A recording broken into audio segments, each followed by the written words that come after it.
How to turn off Facebook Messenger's read receipts. Hello guys, this is Atticus and welcome back to another tutorial video. In today's video, I'll teach you guys how you can turn off Facebook Messenger's read receipts. So without any further ado, let's dive right into it. So the first step is open up your Messenger app. Make sure that your Messenger app is up to date to its latest version.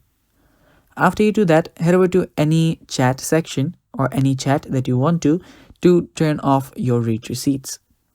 After you're on a chat, tap on their profile on the top and you'll be on the settings section. After you're here, you can scroll down and under privacy and support, you'll see an option that says read receipts.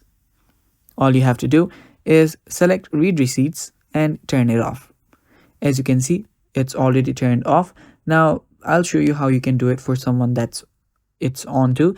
Now you'll have to do this for each and every chat here. So if I just go to this one right here, go to their profile, and if I scroll down, you'll see privacy and support, and there you will see read receipts. Head over there and turn it off. It's the same for each and every one. Now to do this, you can just go through each and every one, just go through people that you frequently talk to, and yeah, that's basically how you turn it off. Thanks for watching. Don't forget to subscribe to App Hacks and stay tuned for more. Bye-bye.